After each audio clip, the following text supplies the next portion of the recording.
Okay, well, welcome to this month's discussion on our book of the month for the month of March, which was A Nefarious Plot by Steve Deace. And appreciate you being here. We're going to take, I don't know, half an hour or so to talk through some of the points of the book, which I thought was excellent and creepy, certainly creeped me out, but it was a good discussion. And so I'm looking forward to having this little talk with you about it. A few opening comments. If you're not familiar with Nefarious Plot, it's sort of a modern day retelling of C.S. Lewis' classic Screwtape Letters. Uh, both books are excellent. If you want to go back and read the Screwtape Letters after reading this one, I think you'll find it very enjoyable. Screwtape Letters probably a little more humorous, I would say. Again, very meaningful. So I'm not trying to take anything away from it, but yeah, there's a little tongue in cheek going on with Screwtape Letters. Nefarious Plot, no, it's pretty much right in your face. Uh, so, there's probably a few points where you kind of chuckle along, but when you consider the subject matter and Nefarious Plot it's a difficult read. So, in the Screwtape Letters, the letters that are recorded in that book are written by the uncle, who was Screwtape, and they're received by the nephew, who is Wormwood. So the correspondence is from the uncle to the nephew. Where in the Nefarious Plot, the demon in that story, who is Nefarious, is writing directly to you. So that gives a little bit different perspective than Screwtape Letters, and also Nefarious Plot is addressing some very modern uh, ideas and things that are going on. I would say Nefarious Plot was exposing sin from a different perspective. Uh, an interesting take on things because what it does is it forces us to think about what the motivations are behind some of the things that we deal with, some of the temptations that we face, and some of the ideas that are going on in the world, some of the things that are happening. Nefarious Plot gives us a kind of a method to reflect on those things, like what is causing this, where is this coming from, and why would this be important, and reflecting on it, you know from the vantage point of an entity who is the demon Nefarious, who wants the destruction of humanity. Why, what method is that entity going to use? And of course he's going to entice us into destroying ourselves, which is kind of what Satan does. And so it's very well told from that perspective. uh, in this book, there's no redemption at all, and that's one of the things that's fascinating about this book. In the Screwtape Letters at the end, spoiler alert, Wormwood fails, and the person that he's supposed to be corrupting ends up becoming a Christian. Where in this one is kind of left open ended. It's very much like the parable of the prodigal son, where at the end of the parable, the older son is out in the field, and we're kind of like, well, does he go into the party or not? And Jesus left it open for interpretation. That's exactly how the various plot ends. There's no hopeful message at the end. I got clear through the conclusion, and there at no point is it give any hope. Now I'm going to give you some hope in this commentary that we're talking about today, but in the book there is none. Which again, given the nature of the book and the way it's written, I think that was the appropriate way for Dace to take it. So I found that to give the book some, I don't know, credibility. I don't know if that's the word I want, but that's kind of what it did. Um, just a quick note about the book, something that I observed in reading it. This is about the most Gen X book I've ever read in my life. Um, every single cultural reference, even the minor stuff that probably went by many of you, this Gen Xer caught every one of them. And I looked up how old Steve Dace was. He's just about on the to the day 18 months older than me. So he and I come from the same generation.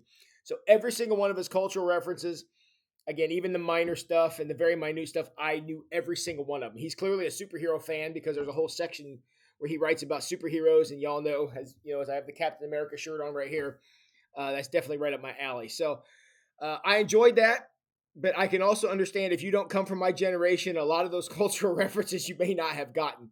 I'm not going to make any attempt to explain many of them. I think I may mention one or two in the notes I have, but that's not the point of this discussion. But I just want you to know, if you are a Gen Xer, I highly recommend this book because you'll get the cultural references and the different things he's talking about immediately without explanation. The rest of you, I don't know if I can hand them all to you, but anyways, I found that to be fascinating, and props to Steve Deace, a Gen Xer who's finally making something of ourselves, and we are the greatest skipped over generation in history. All right, so with that said, I want to talk a little bit about the book itself. The preface to the book, written by Steve, I thought was very interesting. And the first thing he says, the very first sentence, and I'll read this for you: I have no intention of explaining how I acquired the following manuscript. Uh, that's an interesting statement, because if you've watched the movie Nefarious, that's exactly what's explained in the movie. There's no context to that at all in the book. You can watch the movie without reading the book and get a lot out of it. You can read the book without watching the movie and get a lot out of it. You can watch them together, and they complement each other. But and they're obviously about the same demon. But the movie is the story of where the book came from. How did we get the book? That's what the movie Nefarious is explaining to us. So if you want to read that, a lot of the not all, but a few of the themes in the book show up in the movie. But again, you can watch the movie and not even hear the book and get a lot out of it. You read the book without even hearing about the movie. They're not required either way. So they complement each other, but they're not required. And so the movie explains that. The book was published, according to what I looked up, on February the 16th, 2016. And then the movie was released on April the 14th, 2023. So there was quite a few years in between. I'll be honest with you, as most of you, I had never heard of this book prior to the release of the movie. And in fact, I watched the movie before I even knew there was a book. And then in the movie, I found out there was a book. And I thought, oh, well, they wrote a book to go with it. And found out, no, the book predated the movie by quite a way. And I'm assuming most of the people who saw the movie, it was probably the same experience they had, not realizing that the book existed long before the movie ever did. So that makes it interesting.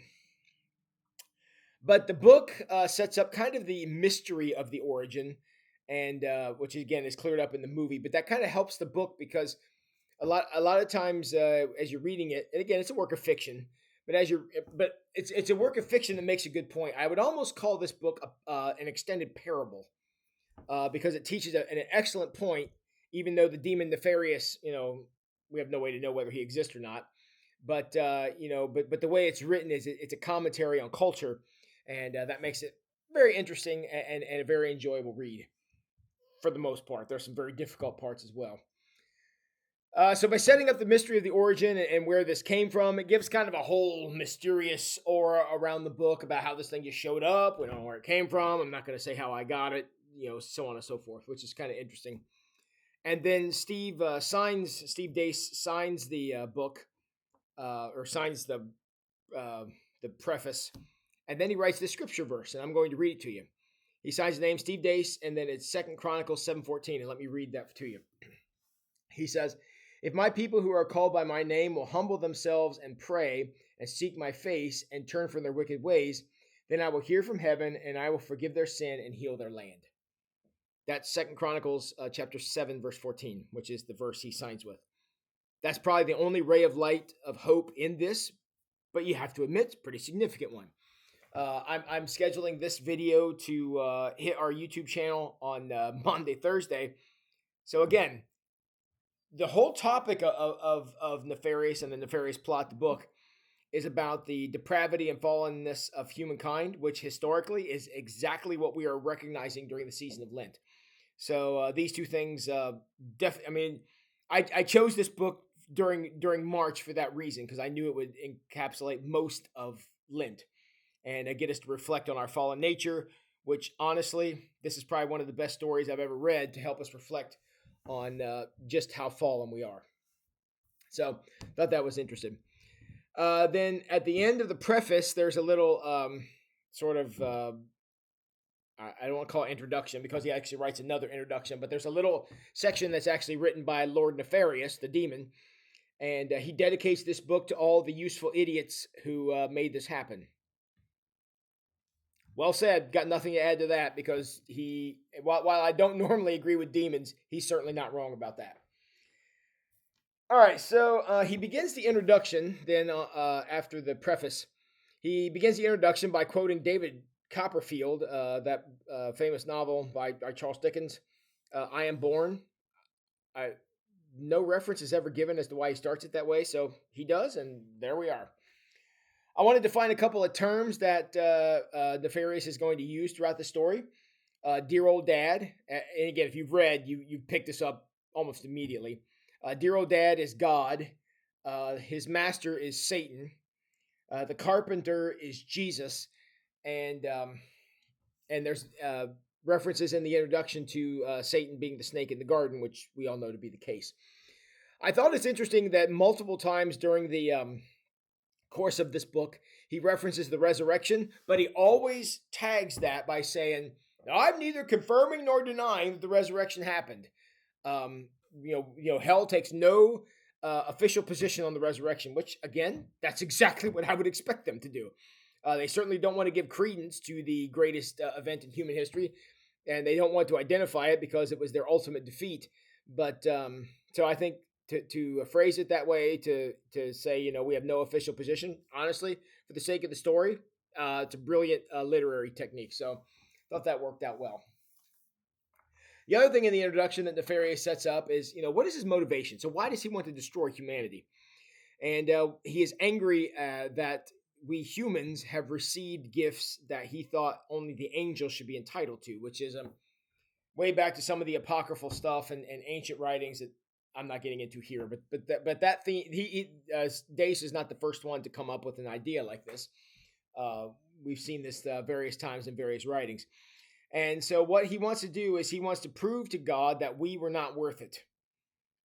And so by doing that, he that's why he wants to corrupt us. That was the point of Satan showing up in the garden and tempting Eve with the apple, and all the bad stuff that's happened since is all about demons trying to prove to God that we simply aren't worth it. And thanks be to God, at no point have they been successful. Nefarious talks about some people that he has used through the years and some situations, I guess I'll call them. And and all the historical references are all done. He doesn't ever say anybody's name, but he describes them in the way that we can figure out who they are. I mean, in the beginning, he references Lizzie Borden, who was the young girl who axe murdered her family. He makes reference to Adolf Hitler as the son of a Bavarian farmer. Xi Jinping, he talks about his use of him. He's the Chinese chairman. Also, he references then groups of people like women who have been lied to and entered into the porn industry, human trafficking. He also makes reference to Muhammad and the beginning of the faith of Islam, and then he's now he said, okay, so these are all the various ways that I've tried to corrupt the human race, and then finally he says, America, right there, America is my next target, and that's what this book here is about. So that's sort of setting the stage on some of the ways that Nefarious has tried to destroy humanity, and found them all very interesting. And then he enters into chapter 1. So in chapter 1, he's sort of kind of setting out the stakes. Again, he references the carpenter, which that's how he refers to Jesus. And he also makes reference in this chapter to what he describes as a Roman Jewish letter writer who made trouble of himself. That was obviously Paul. He also talks about an Algerian bishop that became a problem. That was St. Augustine, or Augustine. I'm not sure how to pronounce that. And he was around the 400 A.D. He was a bishop, and he was one of the early Christian thinkers. And he kind of really helped shape how we look at Christianity today. Very, very influential person in the history of Christianity. Okay, so from there he skips ahead to the founding of the United States. And he writes extensively about that here in chapter 1. He talks about how our founding fathers took two kind of famous historical movements, the Renaissance and the Reformation, and they took the best of both and merged them together. He also makes reference to the fact that people don't know what these are, so let me quickly tell you what they are. The Reformation happened in the 1700s, and amongst other things, it led to the rise of Protestantism. Martin Luther was a major player in that. And it was kind of a time of making faith real in people's lives, kind of a resurgence of faith, and to get away from some of the corruption that was in the church at that time. And so that's what the Reformation was. At the same time, there was also, or around the same time, there was another movement called the Renaissance. The Renaissance was kind of in broad terms, was kind of the rebirth of European culture. Art and writing and all these different things made great surges ahead. There was great scientific discovery during this time, approximately 1500 to 1800, give or take a few years either direction. A lot of famous music and composers, Bach, Beethoven, Mozart, all came from this era. And civilization just really took a lot of surges forward. So what the founding fathers did, who read extensively about the Reformation and the Renaissance, took the best of both worlds, paired them together to try to build the foundations on what would become the United States as we know it today. And one of the things that he says that they did is they managed to take and balance the power between the church and the state. So one didn't kind of hold over the other, but they kind of kept each other in check. And that was the beautiful sort of symbiosis that was created. And when those things are in balance, meaning both have power but both have limits, that's when our culture seems to do the best. And look, if you look at what's going on today, the state is kind of out of balance, to say the least, and the church is kind of losing its moral authority and losing its voice. You can see the degradation that's going on all around us, and we're certainly going to talk about a few of those things. Nefarious has a sort of a counterbalance to what we would call the 7 deadly sins. These are the 7 deadly words, as he calls them. And I found these interesting. 7 words that Nefarious hates are liberty, redemption, repentance, holiness, grace, mercy, and obedience. He is not fans of those things, and given what I know about demons, I could certainly see that being the case. But those are kind of the core values the United States was built upon, and Nefarious wants to destroy all 7 of them. And so when he gets to the end of the chapter and he kind of addresses the question any of us would have if this book was real is why would a demon want to write this thing?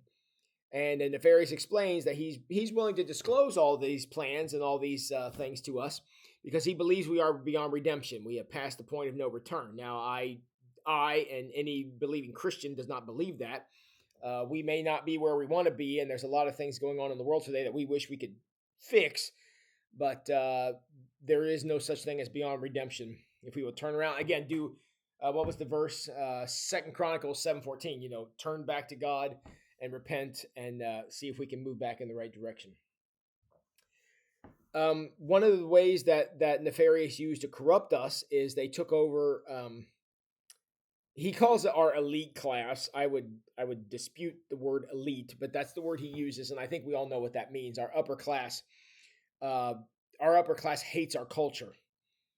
I mean, if you watch the Grammys that were on a while ago, or anytime you've got celebrities speaking, some of these No Kings protests that are out there, to talk about that they hate the founding and the principles on which our country is built, I think it's pretty straightforward. I think that's pretty obvious. Again, they may dispute that, but I think that's what they're doing. They cause the elite class then to funnel down and give us a hatred for our own culture. And again, what possible good could come from that? From a cultural standpoint, what possible good could come from us hating the principles on which we were founded? But that's what Nefarious says he has pulled off. And again, you look at the culture today; it's kind of tough to argue with that. One of the things that was happening during the time of the Revolution and in the late 1700s and the early 1800s is one of the things that gave the fervor to declare independence and try to build what we have today was the American pulpit. And it was pastors in the pulpit. He talks about the Black Robe Brigade and what they were doing.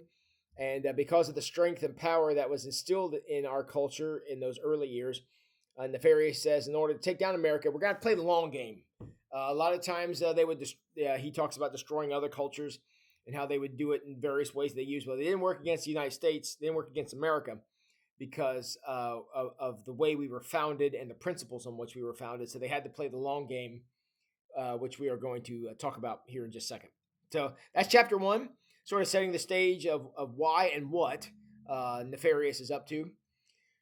We get on to chapter 2, and we can go through this one rather quickly. He talks a little bit about, so what exactly is the plan? If you're going to try to corrupt the culture, where do you start? And the first thing they go after, and we're actually going to pick this up again in a later chapter, Nefarious talks about they were going after the family. They wanted to attack the family, destroy the bond of the family, have government take the place of the family, and how they were going to do that, and many ways that they were trying to take down the primacy of the family.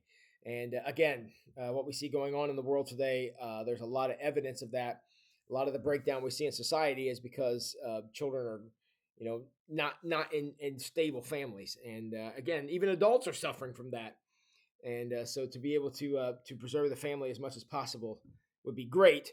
But Nefarious says they've turned their sights on the family, try to destroy it as much as possible. A lot of the destruction that they wanted to wreak in this process was they wanted to bring it down from the inside. So, the media, and we talked about the upper class and the elites hating our culture and things like that. A lot of that stuff is promoted, and that's kind of the way they were trying to sort of take the air out of the system, so that people will destroy themselves, or at least not stop themselves from being destroyed, which is the situation we find ourselves in. One of the lines Nefarious says here in chapter 2 that I wrote down because I thought it was interesting was, demons don't push anybody to go to hell. That's not what they. Now, that's what they desire, but they don't necessarily push people there, mostly because they can't. And then Nefarious says basically what we've done is we haven't pushed you into hell. We've just held the door open for you, and people are walking right in due to deteriorating spirituality and the loss of the church and the primacy of morality and 100 other things. We just held the door open, people walking right in, and what the discussion we need to have. Now, Nefarious is not going to have this discussion. The discussion we need to have is, so what do we do about that? If the door is open, how do we prevent people from walking in or being tempted to walk in? And as a church, those are things that we need to look into.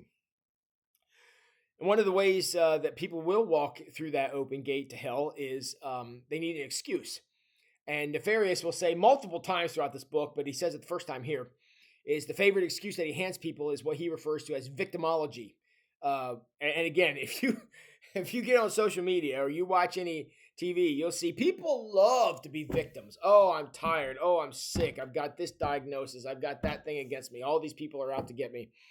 And victimology is a great thing. Victimology is the currency of our time. And again, you see that in lots of places. Everybody's a victim of something. And look, man, I'm not saying you're wrong. Everybody probably is a victim of something, but you don't have to be defined by that, which I think is the part Nefarious talks about liking a lot, is that people just own victimology and they live their life based on it. And Nefarious would say that probably was the best idea you ever had, but we're still doing it, and that's something that we need to get away from. It's leading to destruction. Okay, so that's chapter 2. Chapter 3 then talks about, okay, so once you've opened the door to that, you've attacked the family, you have instilled victimhood, and you've kind of planted the seeds of destruction from the inside. So what comes next? And the next chapter is entitled Decadence, and I think that's appropriate. And one of the things he talks about is, so what do you do with the leaders? What do you do with people who are inspiring people to do better? And he says, you got to be real careful, because if we make martyrs of them, they actually become more powerful. So that doesn't normally work. So what he says is so we've got to give you a new priority. We got to realign your priorities. So if your priority is to be a follower of Christ, or to be a good American, or to be a good community, or to be a good family member, or some combination of all those things, if that's something you convince yourself of, Nefarious says, well, we need to replace that.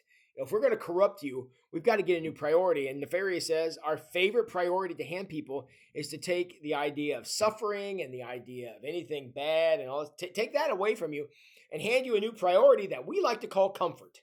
Because if you're inconvenienced, or if you're uncomfortable, or if you don't get your way, that becomes the most important thing on earth. And look, if you can look at the world today and not see that going on, then you're not paying attention. They don't want people to be inspired. They want them to be comforted in all times, in all ways, and not to be able to deal with even the smallest indication of discomfort. They don't want anybody to have. So that's where the destruction comes from. Now, And so one of the ways that they do this is anything that's inspiring for people to go on or to persevere or to be more than they thought they could be is all the examples of that have to go, both real ones and fictional ones. And this is where he has a discussion on Superman, which I thought, again, being a fan, I thought was very good. This is where he makes the reference to the Nicolas Cage Superman thing, which if you're not a Gen Xer, you don't even know what that is. But it was this failed project back in the 90s around the Tim Burton Batman time in the late 80s. They were going to make a Superman movie with Nicolas Cage. It's kind of an apocryphal thing now, but it was a big discussion back when I was like in college a million years ago.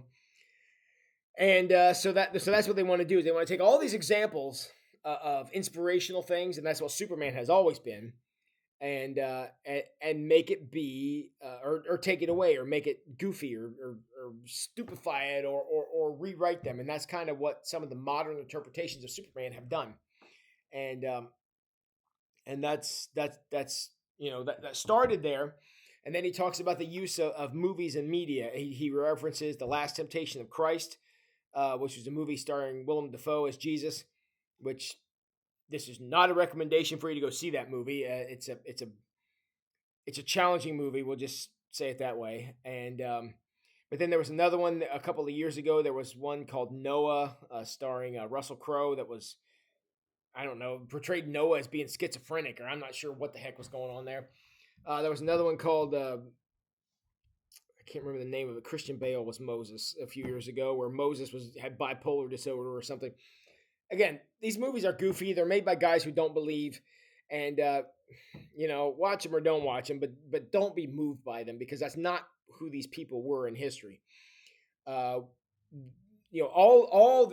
Anything about these characters that could be inspiring is washed away.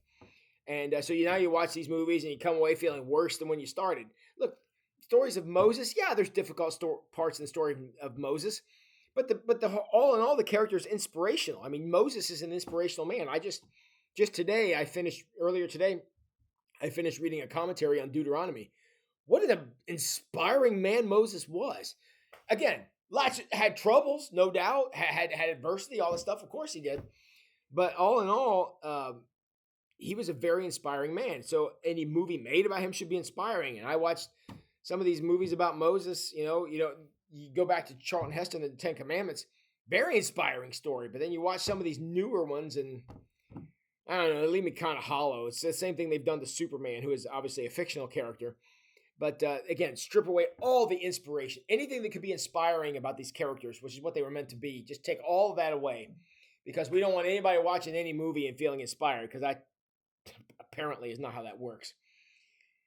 Along with being inspired, what they want to do is, so they want to inspire you to greatness. They want to inspire you to decadence, and so what they want that form they want that to take is to celebrate, to canonize dysfunction, make dysfunction be the norm, make that be what matters, and again. I'm not. Everybody has their own dysfunction and are dysfunctional in some ways, of course. But at the end of the day, you don't want that to be what the story's about. You don't want that to be what people remember about you. You want something inspiring to be there, and in order to do that, you've got to take these things seriously.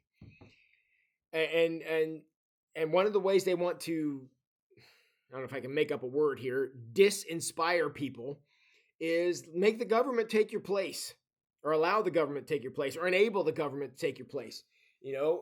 In a family, there's roles for mom, and there's roles for dad, and there's roles for kids, and there's roles for aunts and uncles and grandparents. All these things, they have important roles in a family. And in order to not be inspired, shirk all that stuff, man. Get it out of the way. Try something else. And to let government take its place. If dad's not going to be home or not going to provide for his family, government will do that. Government will take the place. And look, government maybe could put groceries on the table. We could debate that. But they can't replace having a dad in the home that matters. And so, again, that's not inspirational. So you're taking something that could be inspirational. I mean, fathers are inspirational. Moms are inspirational. They're important cogs in the life of the kids. But replace that with something that has no potential to be inspirational at all. And people then will naturally be not inspired. And that's kind of the long game that Nefarious is playing. So let's see here. So the way they do that, he talks about making charity compulsory, which defeats the whole purpose of charity, um, and to kind of destroy things as much as they can. Make people proud of their dysfunction. Proud of their brokenness. To brag about sleeping 3 hours a night and I'm so busy doing what I have no idea, but everybody talks about that. All these dysfunctional things, Nefarious says, everybody's chasing their tails and busy and running to this and doing that. In the midst of that, nobody's inspired. Literally, not a person is inspired, and that's the long game Nefarious is playing because we don't get inspiration now from anywhere. We don't get it from church. We don't get it from school. We certainly don't get it from the government. We don't get it from Hollywood. We don't get it from movies. We don't get it from TV. We don't read books that are inspiring. And at the end of the day, we all need to be inspired. Like even I'm in a career where part of my job is inspiring people. And even I occasionally need to be inspired by something. I need to see something inspirational. I need to experience something inspirational. And, and if people go too long without being inspired, then they will not be inspired, which is not good. And that's kind of the state Nefarious wants people to be in.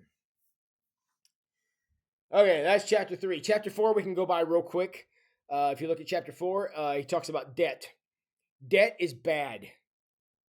It's my profound statement for the day. Debt is bad. We as a nation have become a debtor's nation. All these entitlements and things that we're paying, it's more money than anybody has ever conceived of in the history of the world. And so now we're in debt to all these nations so that we can, continue to try to do families' jobs for them. And I, for one, would rather see charity go back to be local. Because look, nobody knows the needs of St. Mary's, honestly, better than me or some of the workers down at City Hall. People who are here live in St. Mary's. And if St. Mary's is going to have charity, I would rather it come from a local source because we would make infinitely better use of the resources. But when it comes from the federal government, they're confiscating some people's money to give it to other people. That's not, again, not inspiring to anybody because the person losing the taxes is upset. The person receiving the money feels like they're just getting what was coming to them. And nobody's inspired by that situation. And that's what debt is doing to us. So chapter 4, debt, bad. Debt is all bad. Chapter 5, he talks about dunces. This is the chapter even I had to appreciate the irony of this chapter.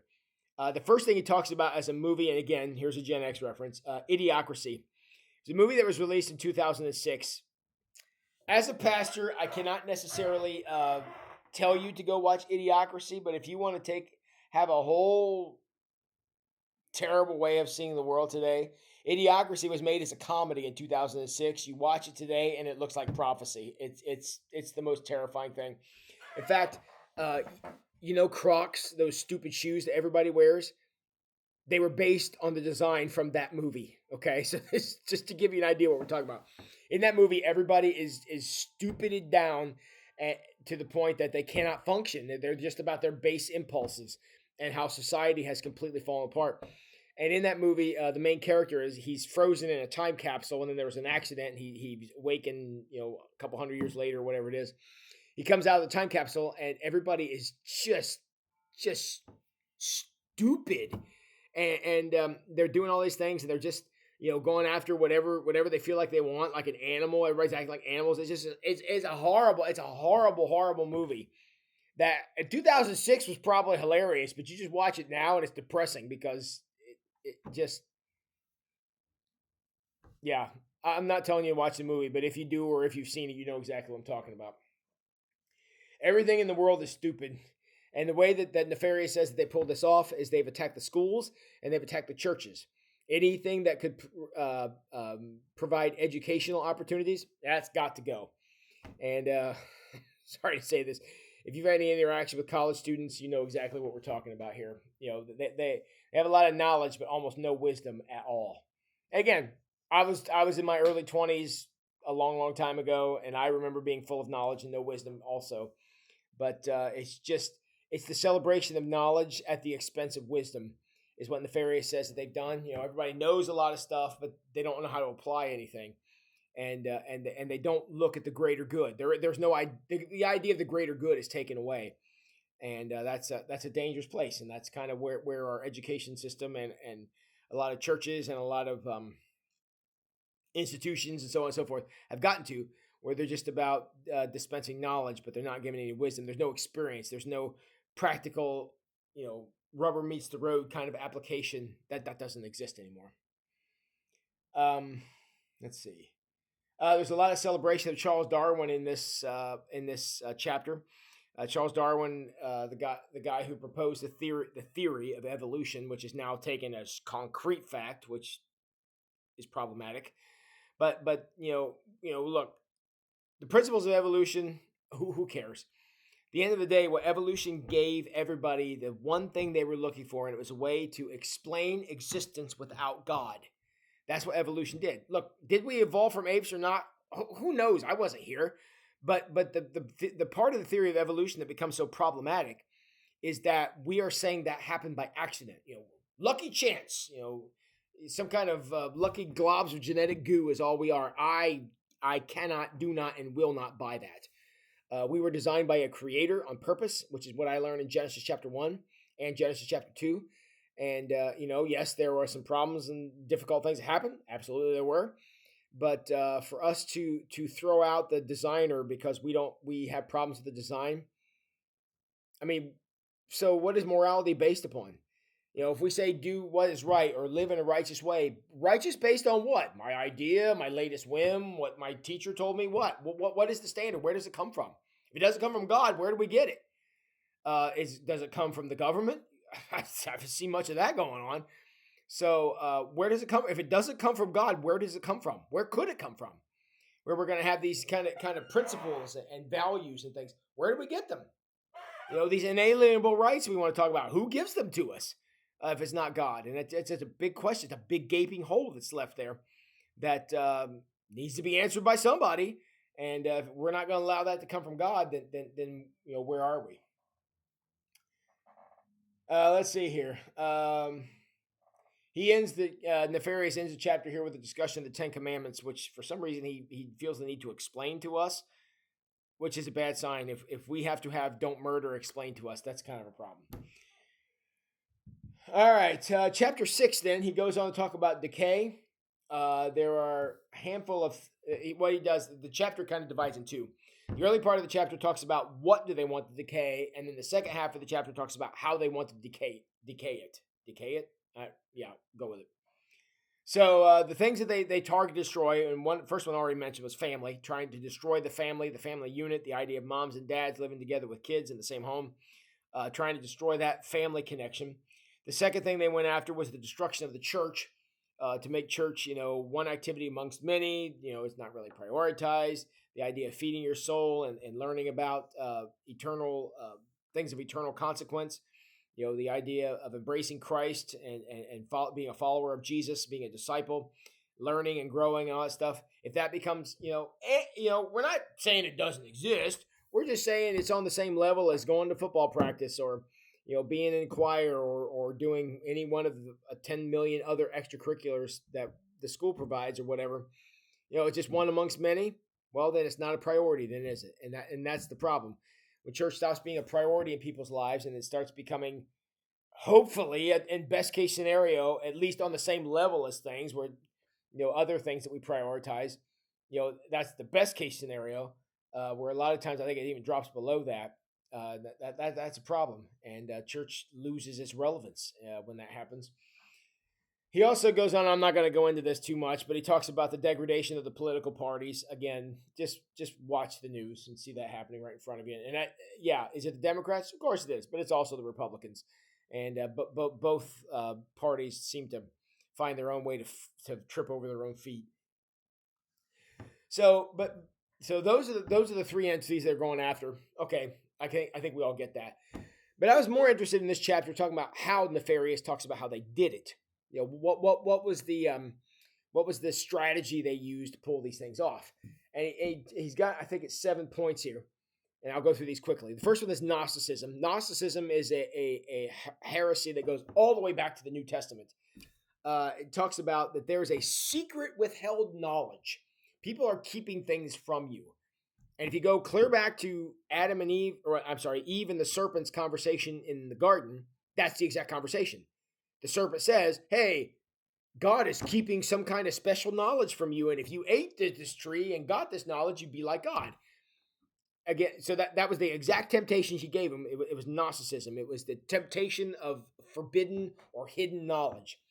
And look, today, given the prevalency of conspiracy theories, I mean, that's exactly what that comes from.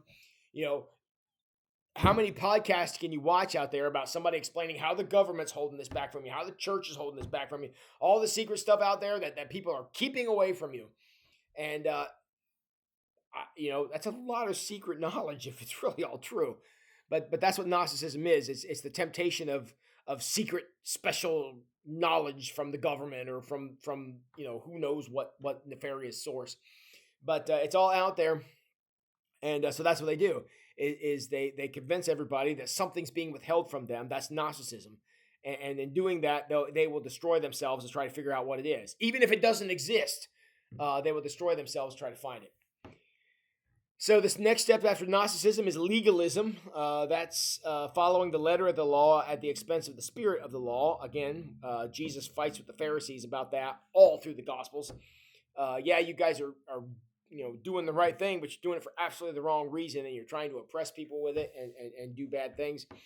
Again, Christians online right now and in the Twitter sphere and all that stuff, man, they are doing this backwards and forwards because somebody will come out, a Christian will come out and make a testimony or do something. And then all the Christians pile on them and say, no, that's not how it is. And you're doing it wrong. I mean, we see this with Erica Kirk is one of the primary examples of that, and how some of these disingenuous people are going after her. Again, I don't know what she ever did wrong besides have her husband assassinated, which she had nothing to do with. But anyways, whatever it is that she's done, that's what legalism does. Is it says, it was close, but you missed, and because of this technicality or this, who knows what. That's legalism, and the government and the church love to fight over legalism, and it's nothing but distraction. The next is what Nefarious calls dualism, trying to instill dualism into stuff. Dual meaning two things. And what dualism says, again, it's kind of a discussion we had a moment ago when trying to break down the priority of the church, is saying dualism says that two things are of equal value.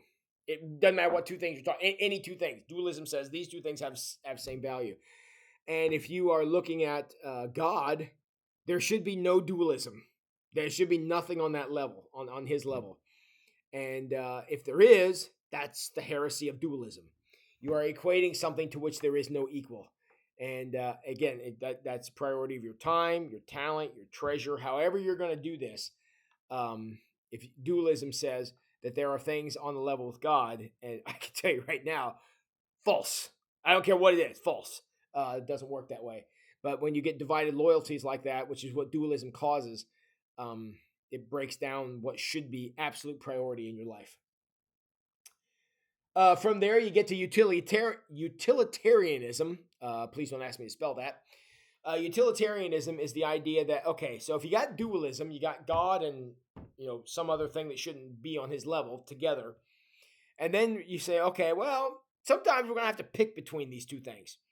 So if sports is on the same level as God, and I can go to Wednesday night church services, or I can go to practice at baseball practice or whatever it is. And you say, well, I got to pick which one of those two. Well, utilitarianism says, no, you just pick whichever one works. If baseball works tonight, then baseball is the number one thing.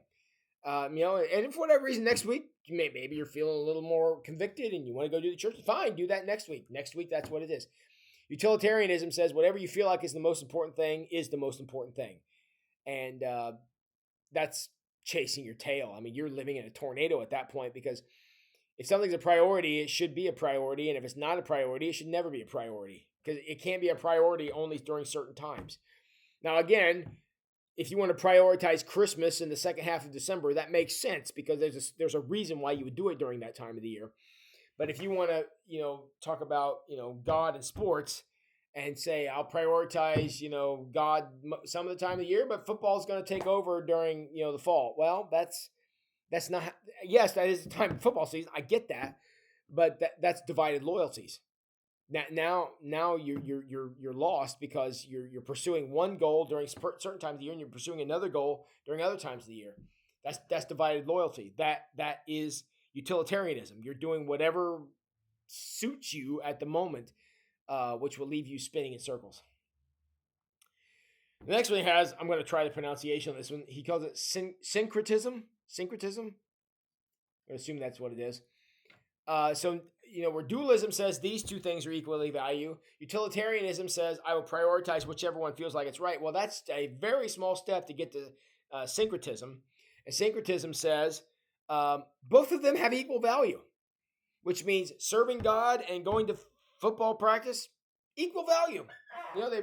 They're of equal priority. They do equal things. They serve equal purposes in your life, and that's a dangerous place to be because I'll tell you right now, in eternity, they are not going to serve the same purpose. I'm not saying football has no value. As a former player myself, I get that, but to say that they have similar or equal value and could lead you to the same place and give you all the same rights and privileges and have the same rewards and things that fall short and all that, that's going to lead you to disappointment because at some point you're going to find out, especially when you get old like me and can't play football anymore, you're going to find out real quickly that they don't lead to the same place. They don't pay the same benefits. They don't have the same, adding a value to your life. And if you pretend like they do and treat them like they do, the moment you find out they don't is a terrible moment. And that's where a lot of things end up falling apart. And then he sort of finishes up chapter 6 on decay. I'm just going to say this and just leave it sit here. He talks a lot about the dangerous destruction of America's pastor, who I will tell you right now is Joel Osteen, by the way he describes him. And that's all I'm going to say about that. All right. He goes on to chapter 7. I should be able to dispense with the last couple of these pretty quickly. Is despair. Nefarious casts a very dark future in this chapter and talks about the difficulty that we face when all the reporting and the media that comes to us takes the most catastrophic view on any statistic they can get. And again, watch any news from any format and you'll see this. Everything is a crisis. Everything is the end of the world. Everything is all this stuff. And it's very depressing. I mean, I would strongly ask you to consider to limit how much news you take in because it is so difficult. It is so depressing. It is despair. I mean, that's the name of the chapter. That's what it is. And it only takes so much of that. There is inspiration out there, but again, you got to go find it. You got to go pursue it. Chapter 8, he entitles Death. I'm going to be 100% honest with you. I've tried 4 different times. I cannot get through this chapter. I cannot read the whole thing. When he gets to the end, when he's talking about abortion, which is the most god-awful thing that we have ever come up with as a human race, when he's talking about the description of abortion, I have yet to get, I've tried 4 different times. I cannot get through it. But it's the loss of the value of life. And one of the excuses, that's the word I'll use for abortion that they talk about, is population control. And Nefarious even makes the joke. He says, well, people want to go after the unborn for population control. He says, I don't know why. Why did you decide to go after Marines? Go after Marines for population control. Because you know why you don't do that? Because you're going to get your butt kicked is why. Which, fact check, true. But the idea is, you're going after the most vulnerable people in society. Literally. I mean, vulnerable in every way in order to do population control. That's awful. It's awful. Please don't do it. It's the worst way to go. He closes chapter out by talking about the most prolific serial killer in modern times, a guy named Kermit Gosnell. Who, by the way, I just heard last week died in prison, which was more mercy than he deserved, but that's what he got. And kind of the awful clinic that he ran, and some of the things that went on there, just I mean, sick beyond words. So, and we celebrate that. We have an entire political party that celebrates that. We have to spring up organizations to tell people not to kill their kids. Um, so please don't kill your kids. And in chapter 9, he goes on to talk about defeat. The final stage of all of Nefarious's plans that he's done up to this point. The final stage is progressivism, where I don't know, you make up what you want to do and you do it. That's the way it looks to me. It destroys everything, and the media is certainly compliant in that. A lot of people talking about, we're progressive, and like that's a good thing. Yeah, there are things we need to be more progressive about than what we used to be, but there's a lot of babies going out with bathwater in this scenario.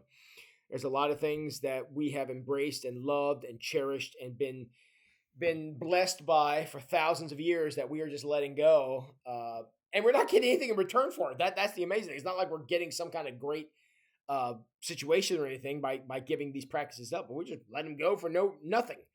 And man, that's just too bad. So that's the final stage is when you give up on that, and you don't actively pursue inspiration, and you don't look for what's right in life, and you don't embrace yourself as a loved child of God, which we are, and you just allow life to kind of take whatever meandering course it wants to. It's no wonder you can become despair and deal with things and celebrate death and all this stuff, because there's no guiding principle, nothing to say you shouldn't. And that's kind of where we are. In the conclusion to the book, Nefarious basically pronounces no hope. There's no hope for us, and that's kind of where the book ends. Which, I mean, given what he wrote in there, I can see why this demon would think that. I'm going to close out the last 2 minutes of this video and just say there is hope available. I chose this during Lent because we are recognizing our brokenness. I think the book, A Nefarious Plot, probably the greatest statement on the brokenness of humanity that has ever been composed. I mean, there's many other good ones out there, but this one was pretty clear. Yes, we are broken people. Yes, we've made mistakes. Yes, we have strayed, but there is redemption available. But we've got to do what 2 Chronicles chapter 7, verse 14 tells us to do, and get on our faces and repent, and then try to do better, try to be better. Get back to prioritizing things that were truly important, not just things we perceive to be important. That we can pursue righteousness and holiness and be able to go in that way. And look, there's no better time in the entire calendar than Holy Week to talk about some of those things. So I hope that you'll hear this discussion today and realize, you know what? Not only do I want to do better, I want to be better. And, today, this video is going up on Monday, Thursday.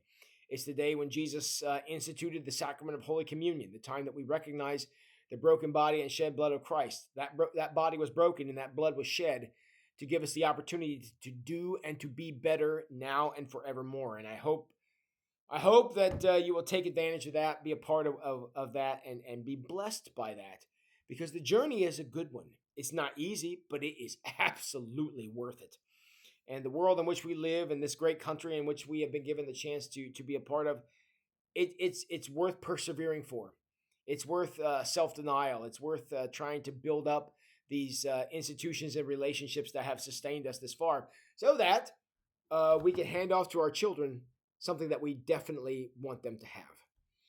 So thank you for being a part of the book club. We'll be announcing soon what the book for April will be, and that will be coming out shortly. And you keep an eye on our Facebook page for that. Love you all. Thank you for being a part of this discussion. If you have any questions or anything, you can post them on this video, or you can email me at the church. I'd be glad to have a conversation with you about that. Appreciate you tuning in. Hope you have a spectacular Easter weekend. Hope you're going to join us for many of the celebrations. We've got the Easter egg hunt and the bunny trail and the movie on Saturday, and then sunrise service at 7 on Sunday, and then our regular services at 8:30 and 10:45 here at Wayne Street. Love to have you join us, or join any of the other Christian churches here in town that are based in this community. So thanks for being a part of this video, and hope you have a great rest of your day.